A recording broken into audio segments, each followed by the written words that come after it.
it?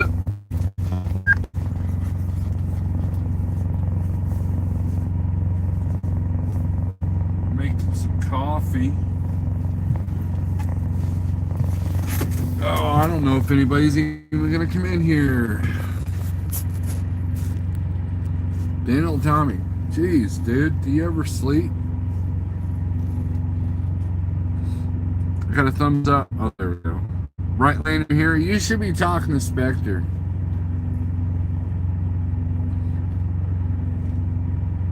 We are also in Missouri, as Spectre pointed out.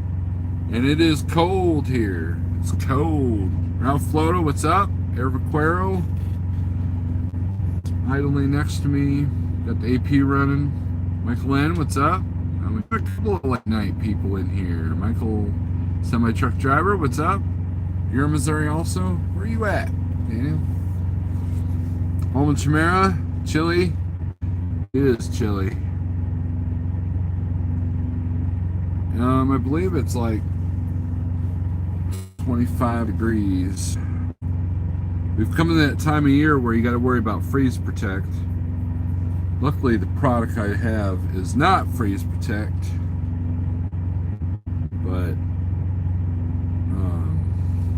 I haul a lot of stuff that is freeze protect, so it kind of puts a damper on my bottom line whenever it gets cold. Jackson, oh yeah, you're in Jackson, right? I know where you're at.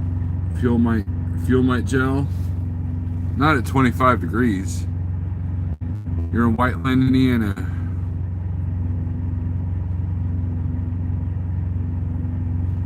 Hope fuel doesn't gel at 25. If your fuel gels at 25, then it's complete Southern fuel, which, you know, I've done that. You know, last year when my fuel filters got frozen, it was, I had topped off in Georgia like an idiot, and then literally 2 days later was in the polar vortex last year. Definitely a learning experience, that's for sure. And I still have to learn how to put my own fuel filters on for just such an occasion. Because I don't know about you, but there's a lot of truck stops that put fuel filters on, but they tend to put the wrong ones on the PACCAR engines. I've heard that from several sources on a major chain truck stop.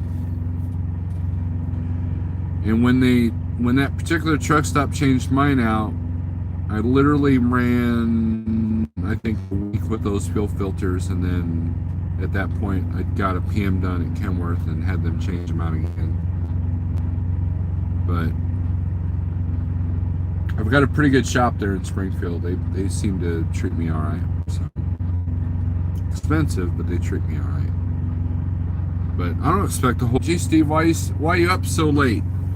Well, I have a 2 a.m. delivery in Springfield, Missouri, and it was a good, easy run on the way back home. So, I mean, they literally loaded me. I thought I was going to have to sleep by the customer there off of the road there, but they had me loaded, and I knew if I got to this truck stop here that I'm at, we'd be good. I'm at Hood Place. Well, I wouldn't call it nice, but it's an old school place nonetheless. I've been watching the bull haulers and grain haulers come through here with their old school cab overs, and it's been kind of nice.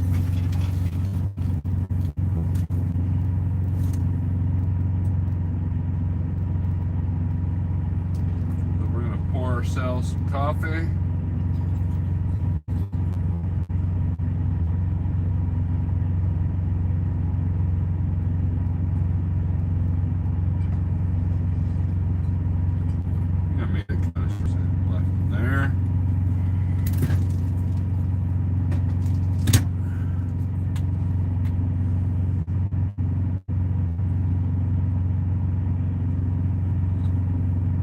So what's going on with you guys? No, just got done watching Canal's live feed. And Inspector's live feed.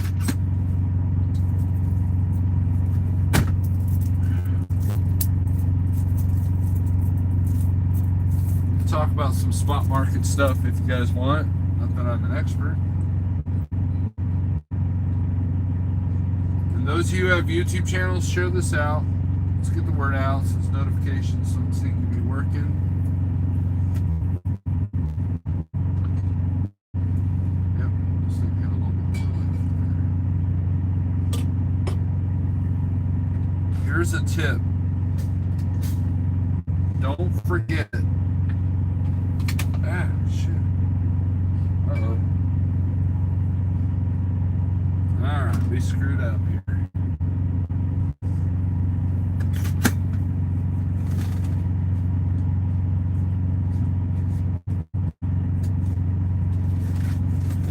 I basically just dumped my coffee grounds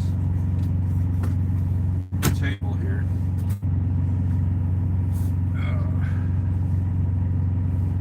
Rescued it. We rescued it.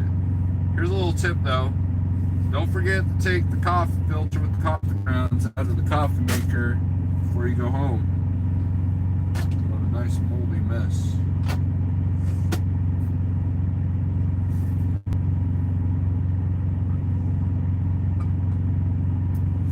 Let's see.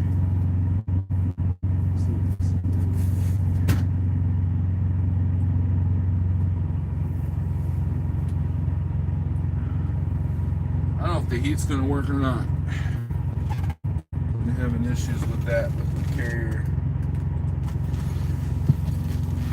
I know, you guys are boring. See, this is boring watching you do stupid crap, right? And I cursed.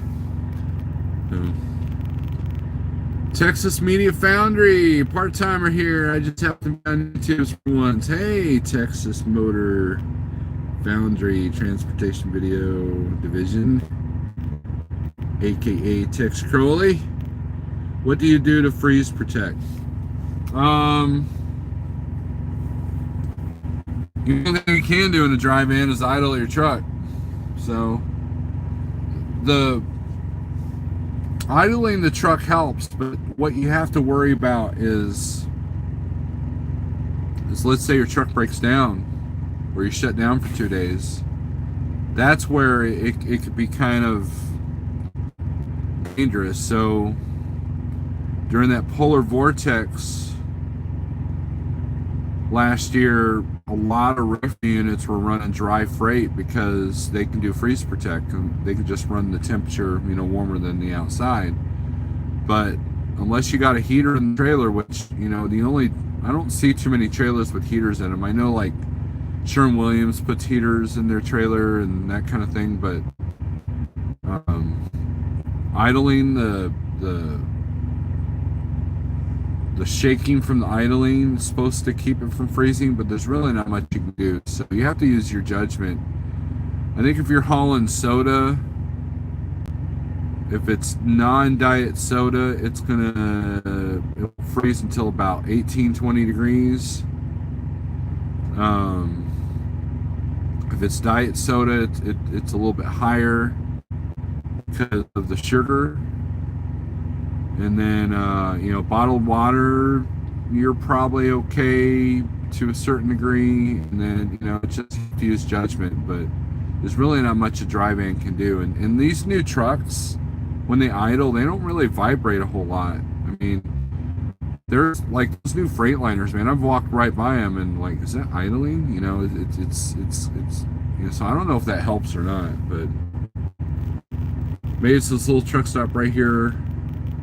When it hits 0 on your hours. Wow. There was a 50-car pilot in Iowa today on I-80 near Des Moines. I've heard about that, Michael. A few people were killed. It's almost like a daily winner. There's like 2 or 3 of those major events. And I gotta watch the time. So I'm still a half an hour out from the customer. Number 2 diesel starts to gel at 15 degrees. Yep.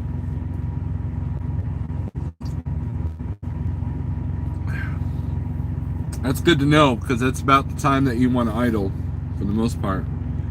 I do my PMs, 6 an hour, costs about $325. There you go. It's just me, or does it skip and he's talking about something totally different from what he was saying? Is that keto friendly? Is what keto friendly? Coffee? Spectre's eating ribs. I bet your dog's like, did you give your dog any? You got to give him a couple bites. Something, what's up? Those ribs are not keto friendly. Leslie, what's up? Lauren just hired 3 Celadon drivers today. Good deal. Do they have company drivers at Bourne? Good, Jordan. Sorry I'm late. I was watching Spectre. That's fine. He's got way more. Don't see why idle vibration wouldn't in current times, but the less vibration, the more likely it's over. Yeah, it'll help a little bit.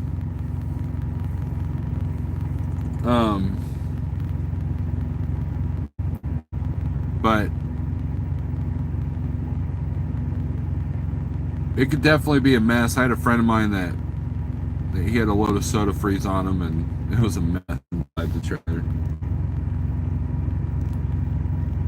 Not to mention the cargo claim that occurs. So now during the polar vortex last year, I lost my load and I lost a day, right? And I remember I called the broker on the load, got my fuel filters changed out, called the broker on the load like on Friday morning.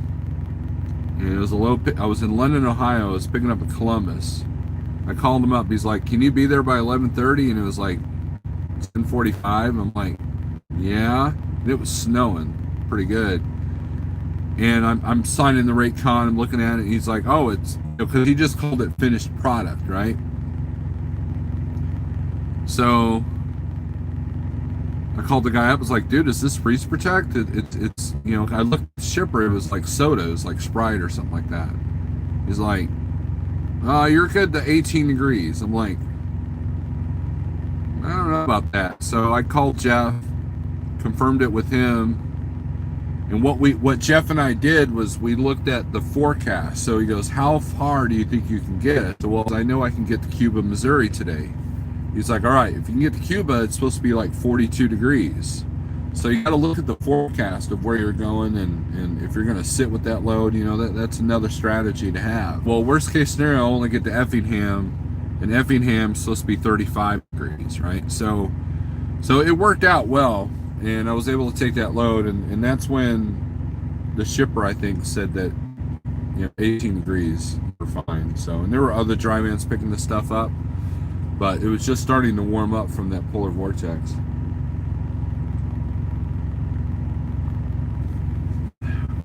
I did try sleeping earlier, but I kept getting woken up with phone calls, so I was taking that thing at home.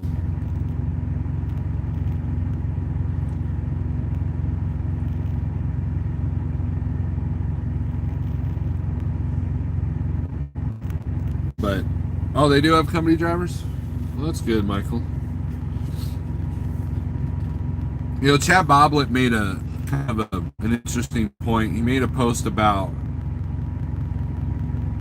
with this whole Celadon thing, there was a lot of recruiters saying, "Hey, we'll pay for a bus fare." And he said, "I wouldn't work for a company that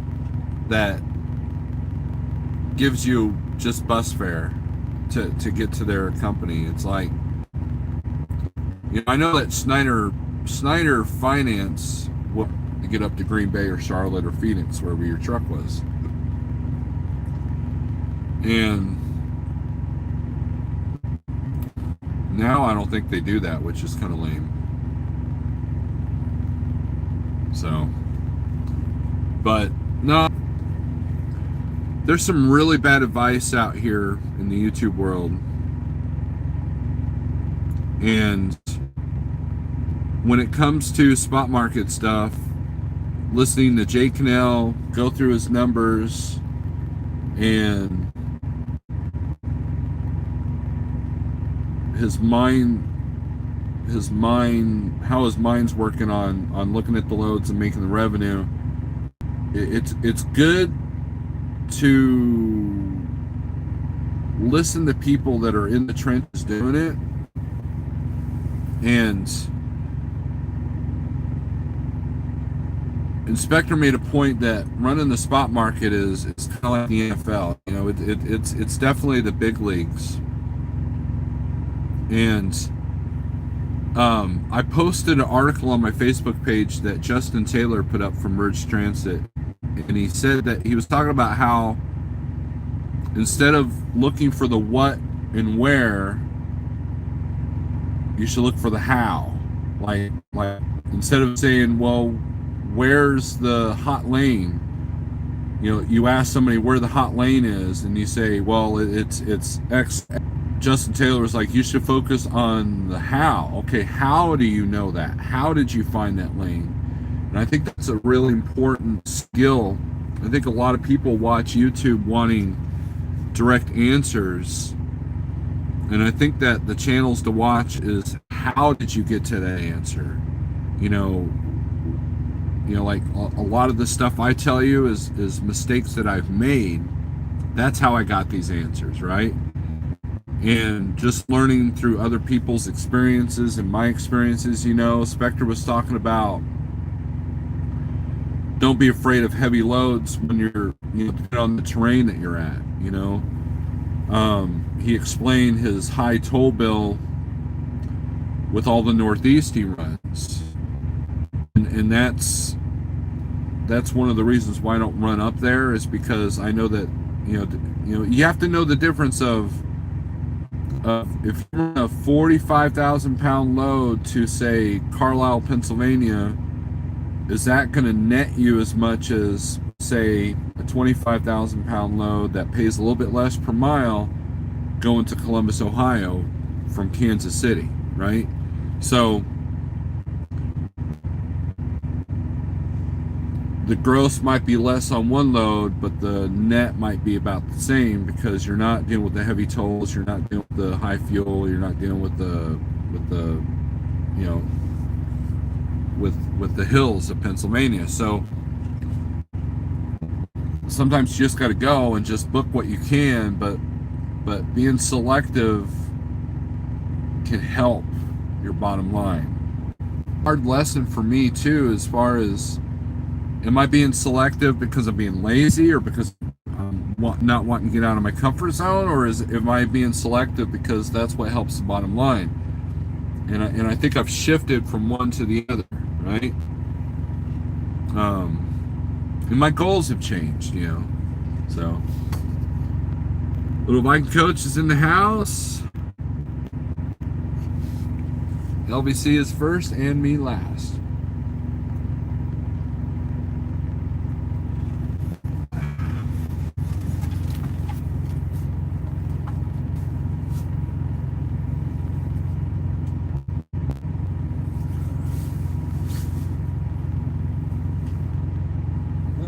Heater's working. Imagine that. The heater is working. A lot of times I have to hook up a space heater because the HVAC keeps tripping on this carrier. Anybody else have the circle of death runs fine, just circle? Yeah. Isn't that weird how it does that? I'm going to bed. I'm exhausted today. Well, you should go to bed, Daniel. You've had a long day. Quit stretching that clock that much, Daniel. But there's, it's funny. I've been doing this owner operator thing for 5.5 years now, and I still feel like a rookie. I still feel like I don't know anything. I still feel like that I'm kind of a hack. And you know what? You know what I learned? I learned that in some of the circles that I've been viewed as someone who's not serious about being an owner operator, I'm not a good runner, and that I'm lazy and all that. Can you imagine that? I can imagine that because I could see that. So I'm trying to improve myself, and I hope that people see the improvements that I'm making. And you know, and so that's just, it is what it is, right? If that's the impression I'm putting out to the people that got their act together, then what can I do except from learn from the people that I feel that I can learn from, right? I've I've I've developed that's the other change is I've got better mentors now. I've got more mentors now that are successful in different facets of life, different aspects of life. And it's kind of nice to get a viewpoint from all of them. I've got several people with their own authorities that have been giving me, tips. I've been following the people that, it's like I see their revenue and I want to make that. But at the other end of that, and I warned Jay Cannell, I don't think he saw the comment, I warned Jay Cannell in his live feed that you got to be careful not to burn yourself out too. And so there's always that fine line that I'm trying to, like, I don't want to be out a month at a time, but I don't want to, like, be home every other day. You know what I mean? It's like, and I guess that's the trick. And so when Justin Taylor talk about it, because it's a good, I talk to boards, he looks at a hot lane and he goes, okay, why is the lane hot right now? What's going on there? And he'll dive into it deeper. And lo and behold, his revenue is way better than mine. And I've never asked these guys, hey, do it for me. Like, hey, I'm I think I joked with Probst one time that, like, I'm just going to put skirts on my trailer and just follow you, because he goes out to California. And he goes, hey, man, let's go. Let's do it. But you're going to get out of your comfort zone. So I guess I'm kind of known as staying in my comfort zone. Jeff has told me that too. But there's a method to my madness as well. I've got a lot of things going on at home. Balancing act, right?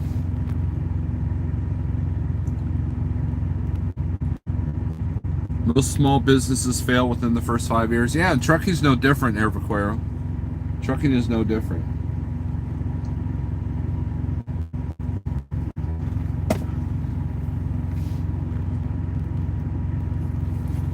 Well, I still had 201 left on my 11, and my 2 deliveries I did today held me up for about 1.5 hours each, and ran mostly back roads today.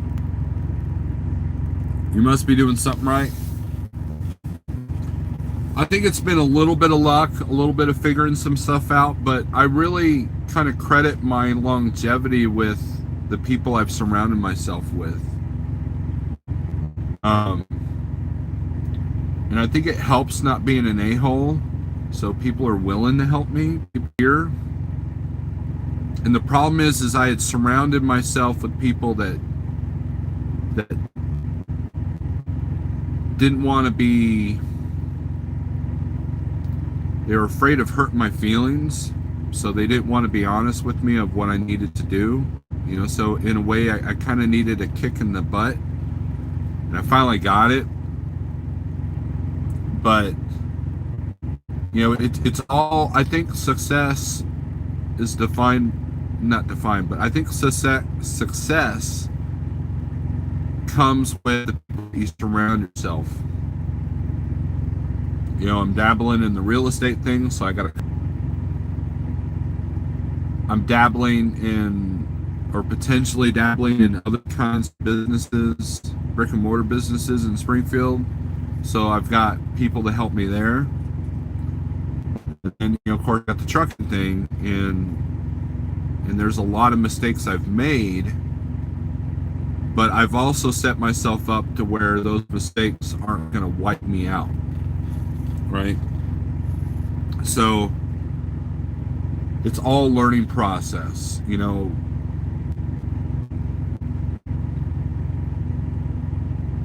and just trying to process it all, and it's, you guys are going to think I'm crazy. It's easier when I changed my diet. LVC, you know what I'm talking about.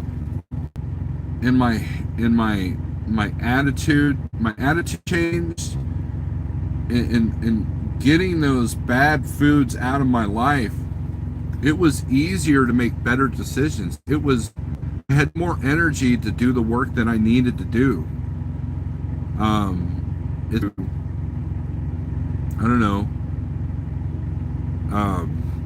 fly off the handle, because it's really easy to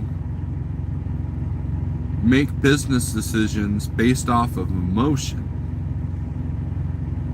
Trust me, I've been there. It was 4 years ago yesterday that things were going on at home. I just delivered a load to New Braunfels, Texas for Landstar, and everything coming out of Laredo was $1.20, $1.30, and everything coming out of Dallas was worse. And a family member called me and said, "What do you want for Christmas?" And I said, "How about, X amount to pay the house so I can just go home until I go to Schneider." And they're like, "Okay." And that was probably one of the best Christmas presents I ever got. And it allowed me to kind of collect my thoughts. I was there for some major events at home, including, a death in the family. And it was just, that was probably my rock bottom. And once I got to the Big Orange and started getting that consistency and the simplicity, it was awesome. And I stayed out a month straight to catch up, and it was just, and Jeff Like was a good mentor at that time. And, so coming into the spot market, it's almost like you got to relearn everything. I had a little bit of experience from Landstar, but then I found myself doing the bad habits that I had at Landstar as well. So, it's all a learning process. It's all evolving and shifting and learning from your mistakes, and what can you do to do this better, and so I can look back and be proud of some of the things I've done. I'm on my second truck. I own my own trailer. I have my own plate. I can literally make a phone call and put a little bit of money up and get my own authority. Mastered this game enough to do that. And I think that once I can master this game, then I might be ready for that. But right now it's not feasible. Jose, what's up? You only ran 420 miles today. You know how many miles I ran today? 100 and...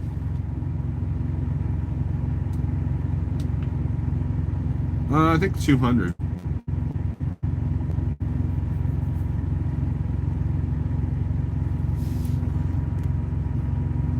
Just do the best others define us. Michael, I don't think that, I've always been the guy that really didn't care what other people think to a certain degree. I'd be lying if that was 100%, but that is not 100%. But in high school I was that metalhead dude, that I didn't care what other people thought, and there's still a part of me that's like that. And if I really was affected by what people thought, I wouldn't be doing this YouTube thing, right? But at the same time, I had to have a strike at my ego a little bit to make sure to keep myself in line. And it's kind of a needed adjustment. I think that doing these live feeds on YouTube and people like, "Oh, Steve, you're so smart and you've given me good advice and everything," I think that can, it's just like being in a band. When you sit there and play in front of 200 people, and they're singing your lyrics and they're singing along and everybody's just getting into it, and that inflates the ego. And I think that these YouTube live feeds have inflated a lot of egos, myself included. And it's hard when someone wants to knock you down. I mean, last year when I was down with my ankle, I had people texting me telling me I was going to fail, I mean, like, talk about beating a man down, but you know, I put myself in that light, that social spotlight, you know, and yeah, I've got 13 people in here. Who cares, right? But this last 2 years has been such a I've had such growth in the sense of my health, my mental health, my physical health, and my financial health, right? And it's an ongoing process. There's no secret formula. There's no, you know, you can like sit there and not do as much and get somewhere. You know, and as soon as you figure something out, it's going to change. So the how is a lot more important than the what. You know, okay, Steve, how have you survived for 5.5 years? Well, I'll tell you how. It's been a little bit of luck, a little bit of skill, and a lot of the people I've surrounded myself with. And asking the right questions and knowing my own limitations, knowing my own self, being honest with yourself. You know, that's why I did that coffee thought about being honest with yourself. So, why is my ELD not giving me my 8-hour break? Not that I need it. I don't see you as not a runner. I see you as finding balance between family and the road. I couldn't do it. Well, if I coach, I appreciate that. Welcome back. Chasing only the dollar is a bad plan, right? And you know, and I know guys that do that. I know guys that their expenses are so high they got to run, and you burn yourself out. You know, and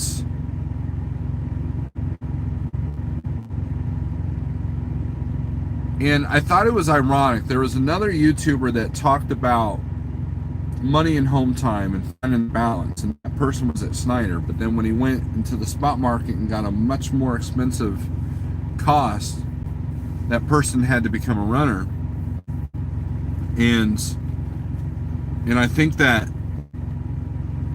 like, I go out and get a new truck tomorrow. I really could, but I would have to run more, right?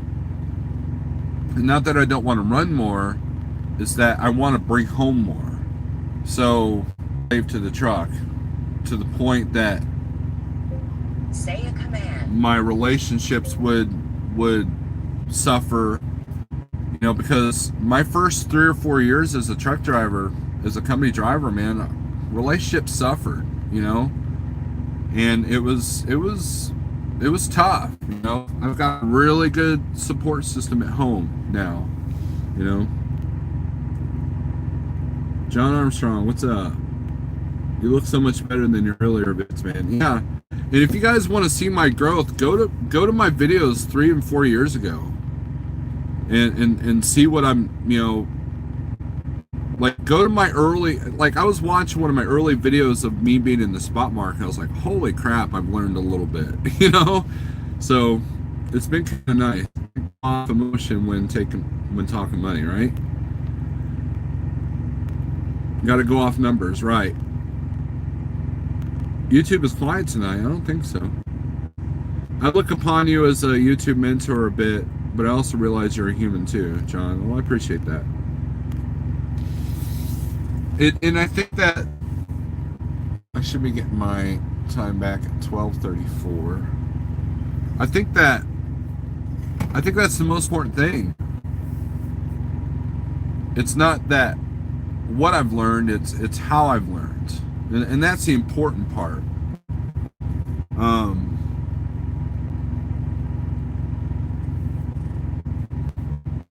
You can't just like, I refuse to do this or refuse to do that. I think that if you miss out on opportunities, you know, it's like I can sit there and say I'm never going to go to Florida, but if there's that load that's paying right, I might do that.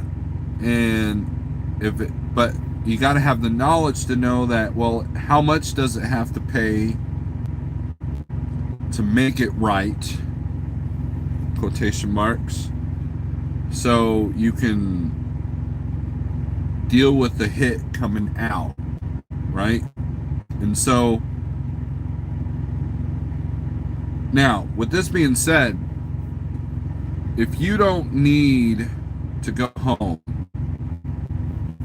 and you chase the money on the spot market, you can stand to make a lot of money. But I know my limitations, and I know that that would burn me out, that would burn my family out, it would burn the truck out, and so I don't do that, right?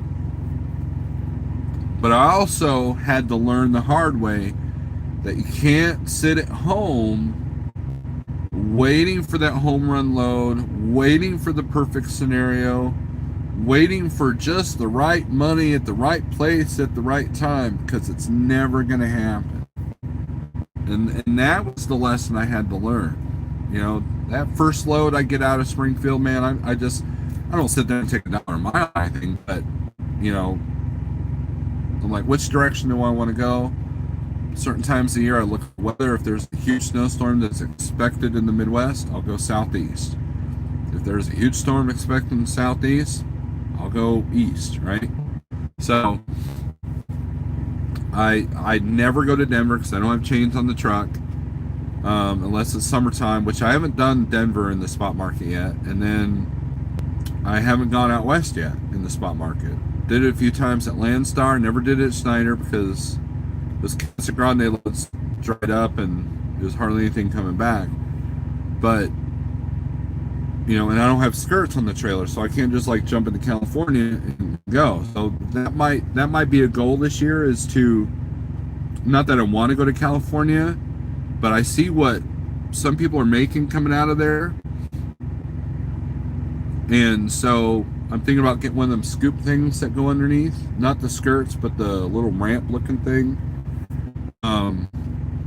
But right now it's not a priority. My whole plan of doing the logistics stuff has been thrown out the window because I realized that I kind of went into that wrong, and there's no way I'm gonna ever get into that freight enough to justify that expense. So. Cameron, what's up? Where's James Best? He's in bed. Chugging along with Kirsty. Yes, people miss out on too much when they limit themselves. Florida's only good for sitting on the beach. Some good loads in Southern California. Right, and I've seen them. I mean, Provost runs that stuff all the time. You know, if you hate load boards, if you hate searching for loads, running coast to coast is like one of the best things you can do, because it gives you ample time to book ahead. Trying to do a load a day in short hops around the Midwest, you got to kind of have your act together on your scheduling and know the area of where you're going. Like, there's a lot of loads that I do that if I didn't know the customers, I wouldn't do, or I wouldn't try here. So that makes it a lot easier. Like, you know, there are customers, like there was a customer I did at Schneider that picked up in Maryland Heights, Missouri, right? St. Louis. And the time always said, you can spend the night there, and I know that they'll load you no matter what your appointment time is, as long as you get there by 3. So I had no problems booking those loads because I knew, you know, I could book that a little bit tighter because I knew that I could spend the night. I knew that their appointments were, you know, appointments, you know, and all that stuff. And that kind of knowledge, that familiarity can work to your advantage, can make you more efficient, you know. So there's another person that's been helping me out, and he's barely on the load boards because of the relationships that he's acquired in the world, in the broker world. So I think he told me today that he hasn't looked at a load board for a month, and his rate per all miles is pretty amazing. And it's not BS. This guy doesn't BS me.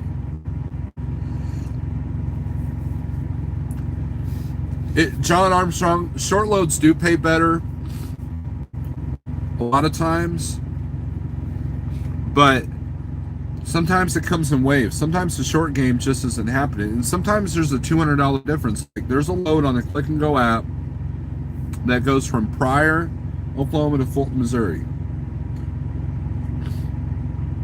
I've seen them as low as $500, and I've seen them as high as $800 on the same day, right? And so you play this game of, okay, I'll wait for that one to go up. And you wait, and then somebody else took it, right? But that's the fluctuation you have with the short haul. Like the load that I just took to Tulsa, that's usually in the $500 or $600 range. Not worth it for the round trip, but it was actually $800. And I took it. I was like, heck yeah. So, and you know, it depends on where you live too. If you live in Michigan, Ohio, Indiana, Illinois, Missouri, you make the short game work. I haven't seen how to make it work in other areas. But the problem with that is when you're doing self-dispatch and you're calling on loads, how are you going to look at load boards when you're going down the road, right? So you have to rely on brokers to call you. You have to rely on the click and go apps to make that short game work. You know, that's a strategy.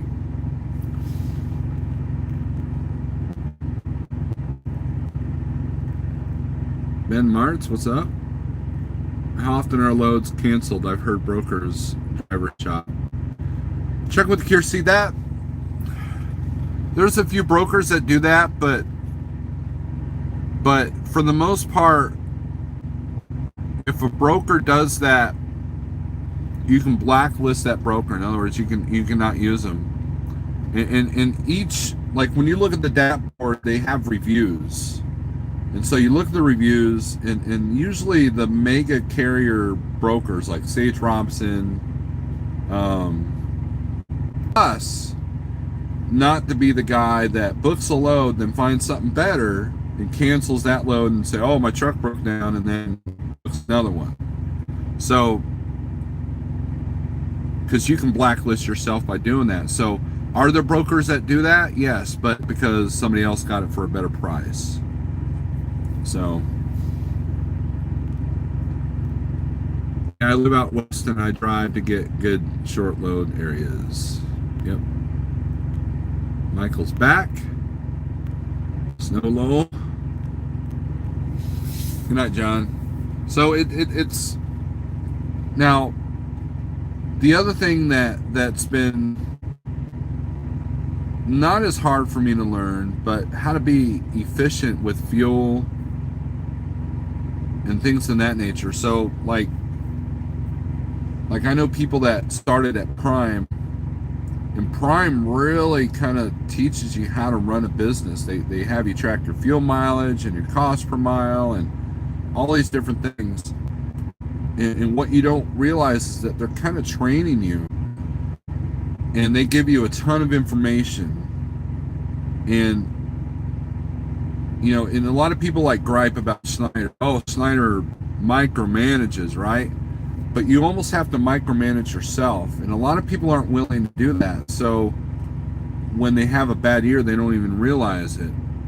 And that was kind of my first 2 years. I didn't know my numbers, so I didn't realize that a load that was actually, you know, and here's what I've learned from using a trucking program, is that there are loads that I thought in my head actually pretty good. And you don't know these things until you really look at your numbers. You know, you might think, well, I got a load $3 a mile going to St. Louis to, you know, Carlisle, Pennsylvania. But it's 45,000 pounds, and you're going to take 76 all the way across. And so you put that in the program, and you realize that, well, you only netted like maybe 1,000 off that load, right? So, whereas if you look at a 25,000 pound load that went from St. Louis to Columbus, and then you connected it with a load from Columbus to, say, back to St. Louis, in that 3-day span, you might have made more money doing that with less expenses on fuel, tolls, than that first load that had the higher number. You know, it's a little stuff. Keep track of your numbers. And what one of the things that Schneider taught me was that you look at the big picture. You know, it's like you do this. Okay, we're going to do two $400 loads today because they're dropping hook, and then we're going to do a $500 load tomorrow, and then an $800 load. Then we're going to combine it with this $1,900 load. Next thing you know, you've made $4,000. Didn't even realize it. You know, it's all part of the big picture.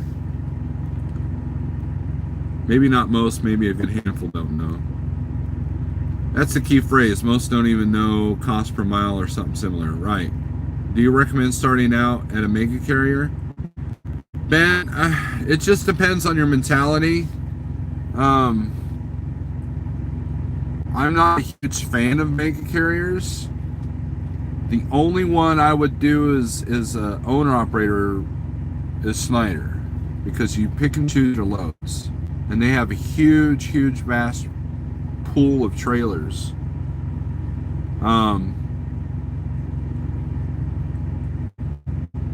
Prime is dispatch. That's the only thing I don't like about their program is that, you know, I'm a firm believer if you make a truck payment, you shouldn't be dispatched. However, depends on your mentality. Sometimes people just do better when they're told where to go, what to do, how to plan, right? And so if you're not super dispatcher, then you can make money that way. But you definitely want to be on a percentage program. But as far as like learning the ins and outs of mega carriers, I think that, I don't know, that's hard for me to answer because I was only with one company as a company driver, and it was a small 150 truck company. So, and I still have a relationship with them to this day, you know. So, you know, they've got a brokerage. I run some of their freight. I did power only for them, under like trucking, but pulling their trailers. And so I preferred that, but at the same time, it just depends. If you need structure, then yeah, make a carrier might do you better. But if you want some independence and learn things and all that, I think a smaller carrier is better. That's the key. Okay, I already read that. Isn't insurance a huge expense? For your own authority, yes. But the only insurance I have to pay is damage on the truck and trailer and bobtail liability, and that comes out to $300 a month. Jeff covers the cargo insurance. So some carriers don't do that. Some carriers charge you for the cargo insurance, or they'll charge you a part of the cargo insurance. And that, you know, there are some companies that you're paying almost everything anyways, so you might as well get your own authority. But Jeff's got a good system to where, you know, I don't worry about cargo liability.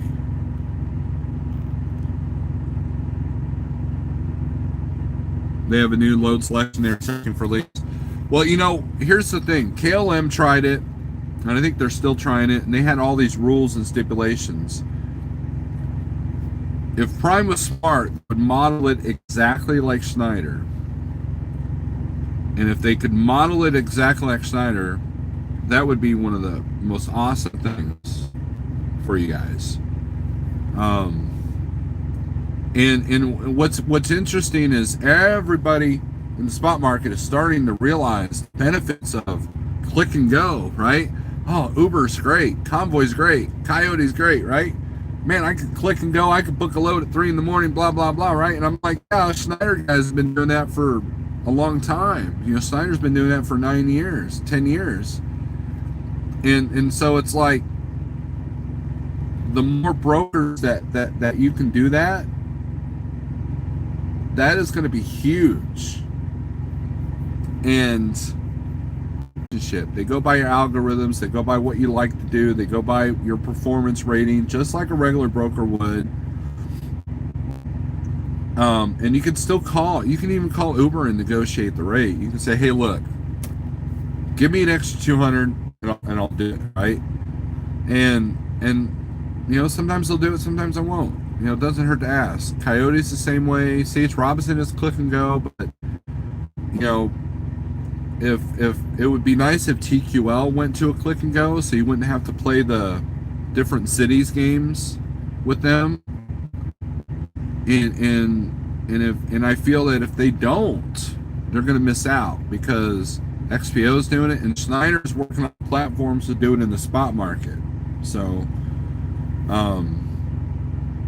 yeah, so that could be a great thing. So if a company can do it internally like Schneider, watch out, world, because that is the best way, in my opinion, if you're a motivated individual that knows how to structure your business, it's a great way. Shipper that is going to be a pain in the butt, but it's paying, you know what you're getting yourself into. If you don't know what you're getting into and you go to it benefits you, right? And so that's the beauty of self-dispatch is, hey, you know what? I never have to go to this place again if I never ever want to, right? And there's only a couple of places like that. But never say no, right? Like, hey, how much would it cost out? Well, that's ridiculously high. I said, yeah, I don't really want to go there, but if you're willing to pay that money, I'll go there. Oh, I can find somebody cheap. Like, have a nice day, right? Next gen, would you agree the CDL and FMCSA regulations are out of control? Government regulation in any business is out of control. That's the American way now. Welcome back. I mean, to be honest with you, that's one of the things that keeps me right now from getting my authority, is getting all that straight, all the regulations. Like, I learned something watching Inspector's live feed earlier about the clearinghouse for carriers and how that could screw things up if you don't sign up for it, and I have no idea how to do that. I have no idea how to even go about that, right? And so if I ever decide to get my own authority, I would probably have to hire somebody that would know this stuff, which is going to increase my cost. So, you have to look at that. I've been with Mega all the way down to extra small as company driver and be up to owner operator. It all boils down to where you're comfortable and what you're willing to compromise. Right, and I think it depends on your personality too, because I always got along. There was only one dispatcher at Transland I didn't get along with, and so, and I had decent work ethic, and in dealing with brokers is the same thing. If you're always an a-hole whenever you call your like, Coyote and C.H. Robinson, they give you representatives, right? And if you're hard to work with, man, they're like, oh God, this guy's calling. What do you want? We're not budging on that. I mean, it's your attitude and your work ethic that if you can get along well with your dispatcher, you can do that with a broker or an agent if you're at Landstar. And people are like, well, Schneider, you can't negotiate. Schneider, you don't develop relationships. That's wrong. Yeah, you don't develop relationship with brokers, but you develop relationships with customers. If you're smart, you figure out when the customer's post these loads. You figure out how to get in there. You figure out, who to talk to get your appointment changed, that kind of thing. And so there was one customer in Springfield for Schneider that absolutely despised all the Schneider company guys, because I guess the dispatchers were sending them in there at weird intervals and and all this stuff, right? But I came in there, gave them great service, and kind of went above and beyond and helped them out, and so therefore when I went in there, he always had a better attitude with me, and he was very lenient with me on spending the night there and all that stuff. And then I had another friend of mine that was at Schneider that was like, hey Steve, have you ever picked up this place? I said, yeah. And when you get there, tell him you know me. He'll treat you different. And sure enough, he gets in there, the guy had a crappy attitude with him. It's like, oh yeah, Steve from, blah, blah, blah, told me to tell you hi and all this. And he's like, oh, Steve? Okay, yeah, cool. And he was like totally different attitude. So attitude is a huge part of that. But you can develop relationships with the customers at Schneider. AB5 affects owners leased onto companies through, though, right? Yeah, that's true. Denise, what's up? Is Amazon freight worth hauling? Man, it depends on stuff, and they were doing really well. But since Amazon has kind of become its own entity, I don't know as well. I think Roscoe tried the Amazon thing last year, and it wasn't quite working for him. But they're getting that freight moved, so evidently there's a trick to it, and I have no idea what that trick is. The Hool, good morning.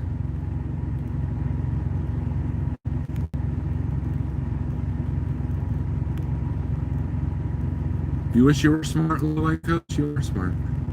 You're right. If you're a professional, you don't have to be BFFs with everyone. But if you're a professional, and it's all about attitude, right? C.H. Robinson has good paying popcorn loaded. Yeah. Are you concerned AB5 will spread? No.